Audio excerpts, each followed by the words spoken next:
السلام علیکم دوستو، آج ہم آپ کو ایسی نایاب خوبصورت اور تنہائی پسند پرندے کے بارے میں بتانا چاہتے ہیں کہ یقیناً آپ کو حیران کر دے گی۔ دوستو، لاہور کی چڑیا گھر کا وہ نایاب پرندہ جس سے 50 سال میں کوئی جیون ساتھی نہ مل سکا، وہ اس قدر خوبصورت ہے کہ اس کے رنگوں میں کھو کر اس سے نظریں ہٹانا مشکل ہو جائے۔ قدم زمین پر رکھتے ہی لچک کر یوں اٹھاتی ہے کہ جیسے ڈر ہو کہ میلے نہ ہو جائے۔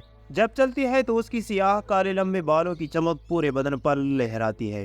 دراز قامت پر لمبی گردن اور اس کی فیروزی اور لال رنگ کی امیزش سے وجود پاتا قدرتی بناؤ سنگار انہی فیروزی داروں سے ابھرتی ہوئی انتہائی گہرے سرخ رنگ کی کلگی یوں محسوس ہوتی ہے جیسے دو بندے جھوم رہے ہوں۔ سر پر 7 انچ کا اونچا پلا، یہ مادہ کسوری بنا پروں کی زمین پر دوڑنے والے چند پرندوں میں سے ایک ہے، مگر باقی سب سے منفرد اور دلکش ایسی خوبصورت ساتھی کا فراق کون چاہے گا۔ دوستو، لاہور کی چڑیا گھر میں قید ایک ہے نام نر کسوری برسوں سے ایسی ہی کسی ہمسفر کی آمد کا منتظر رہا ہے۔ اس انتظار میں اس کی تمام عمر بیت گئی۔ یہ انتظار تھا یا کچھ اور، لیکن وہ اپنی نوع کو عمومی مدت حیات سے زیادہ جی چکا ہے۔ جانور اور پرندے عمومی طور پر جوڑوں یا گروہوں میں رہنا چاہتے ہیں، تنہائی میں وہ ڈپریشن کا شکار ہو جاتے ہیں اور یہ ان کے لیے جان لیوا بھی ثابت ہو سکتا ہے۔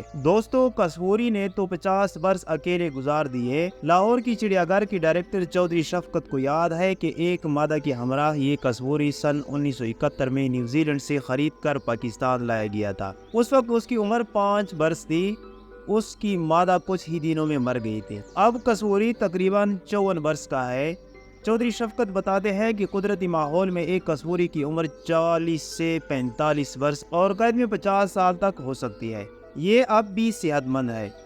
تنہائی برداشت کرتا کسوری اتنے لمبے عرصے میں ڈپریشن کا شکار کیوں نہ ہوا؟ اتنے برسوں میں اس کے لیے کوئی ساتھی تلاش کیوں نہ کیا جا سکا؟ ماہرین کہتے ہیں کہ اس کی ایک وجہ کسوری کا پیچیدہ نظام افزائش نسل بھی ہے۔ دوستو، آسٹریلیا اور قریبی جزائر پر پہلے گرم مرطوب گھنے جنگلات کے باسی کسوری کو طبعاً تنہائی پسند تصور کیا جاتا ہے۔ جنگل کے ماحول میں نر اور مادہ اپنا اپنا علاقہ متعین کر لیتے ہیں اور اس میں کسی دوسرے کی مداخلت برداشت نہیں کرتے، لیکن ملن کے دنوں میں مادہ نر کے علاقے میں داخل ہو جاتی ہے۔ اس کے بعد وہ اسی علاقے میں خصوصاً کسی دوسرے مادہ کی پرچائی بھی برداشت نہیں کرتی۔ نر کسوری پتوں اور شاخوں کا گھونسلہ بناتا ہے اور مادہ اس میں انڈے دیتی ہے، لیکن اس کے فوراً بعد وہ اسے چھوڑ کر کسی دوسرے نر کے علاقے میں چلی جاتی ہے۔ اس کے بعد نر کسوری انڈوں پر بیٹھتا ہے اور بچے نکالنے کے بعد انہیں پالتا بھی ہے۔ لیکن لاہور کے اکیلے کسوری کو اس کی کیا پرواہ، یہ ہر جائی پن تو اس کی جبلت میں ہے۔ اس کو بھی کوئی جیون ساتھی ملتا تو وہ خوش سے بچے کیوں نہ پالتا۔ وہ تو ہر ملن کے موسم میں بےتابی سے مادہ کا منتظر رہتا ہے۔ دوستو، چڑیا گھر کی ڈائریکٹر چودھری شفقت کہتے ہیں کہ افزائش کا ایک قدرتی طریقہ کار کسوری کے لیے قید میں میسر آنا بہت مشکل ہوتا ہے۔ ماحول کی تبدیلی کے ساتھ یہ ملن نہیں کر پاتا۔ قدرتی ماحول سے نکل کر جب یہ قید میں آتے ہیں تو زیادہ تر افزائش نسل نہیں کر پاتے۔ اس لیے دنیا بھر میں جہاں جہاں بھی قید میں کسوری موجود ہے ان میں افزائش نسل نہ ہونے کے برابر ہے۔ اسی طرح کسوری ایک نایاب پرندہ ہے۔ چودھری شفقت کے مطابق یہی وجہ ہے کہ لاہور کے تنہا کسوری کے لیے ساتھی بھی نہیں ڈھونڈا جا سکتا۔ یہ ایک نایاب پرندہ ہے۔ نایاب پرندوں کی خرید و فروخت اور ترسیل کے حوالے سے قوانین انتہائی سخت ہیں۔ لاہور کی چڑیا گھر کی ایجوکیشن آفیسر کرن سلیم نے BBC سے بات کرتے ہوئے بتایا کہ ایسا بالکل نہیں کیا جا سکتا، یہ عالمی قوانین کی خلاف ورزی ہے اور اس کی حوصلہ شکنی کی جاتی ہے۔ دوستو، دنیا بھر میں پہلی کوشش یہی ہوتی ہے کہ کسی بھی جانور یا پرندے کو اس کے قدرتی ماحول سے الگ نہ کیا جائے۔ چڑیا گھر وغیرہ میں انہیں اسی وقت لایا جاتا ہے جب مقصد ان کی نسل کو بچانا ہو یا ان کے حوالے سے آگہی پیدا کرنا ہو۔ اس لیے تنہا کسوری کے لیے ساتھی کسی دوسری چڑیا گھر سے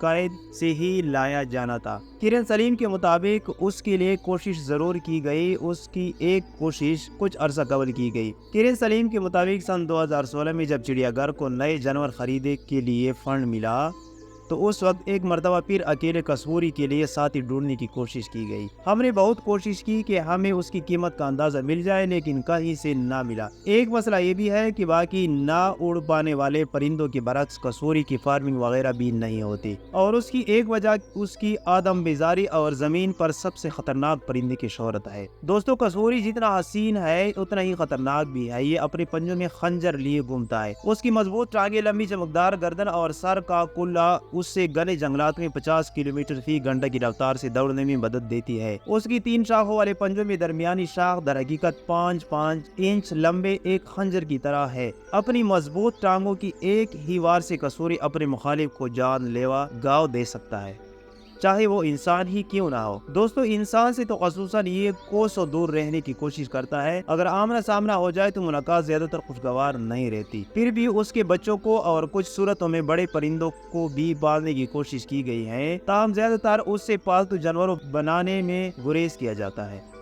چڑیا گھر کے ڈائریکٹر چودھری شفقت کے مطابق ایسی مثالیں موجود ہیں جہاں کسوری نے حملہ کر کے انسانوں کی جان لی ہو، تاہم لاہور کی چڑیا گھر کی کسوری سے انہیں کبھی ایسا خطرہ محسوس نہ ہوا اور نہ کوئی ناخوشگوار واقعہ پیش آیا۔ دوستو، لاہور کی چڑیا گھر کے ڈائریکٹر چودھری شفقت کے مطابق تمام تنہائی پسند ہونے کی وجہ سے کسوری ڈپریشن کا شکار نہیں ہوا۔ وہ چڑیا گھر کے ایک کونے میں اس سے احاطے میں بھی کم ہی اپنی کوٹری سے باہر نکلتا تھا۔ ایک نظارہ لینے کے لیے سیاحوں کو بھی ذرا کوشش کرنا پڑتی ہے۔ چڑیا گھر کے ماحول میں اسے کسی دوسرے نر کسوری یا کسی بھی دوسری شکاری جانور کا سامنا نہیں کرنا پڑا، نہ ہی اسے اپنی خوراک یا نپل وغیرہ کے لیے کسی درخت کی حفاظت کرنا پڑی۔ دوستو، ایجوکیشن آفیسر کرن سلیم کہتی ہے کہ شاید یہی وجہ تھی کہ اس ماحول میں کسوری اپنی مدت حیات سے زیادہ جی گیا ہو۔ اب وہ عمر کی اس حصے میں ہے کہ نئے نقش والی کسی مادہ کے قربت کی کوئی امید بھی نہیں ہے۔ دوستو، آج تک کے لیے اتنا ہی۔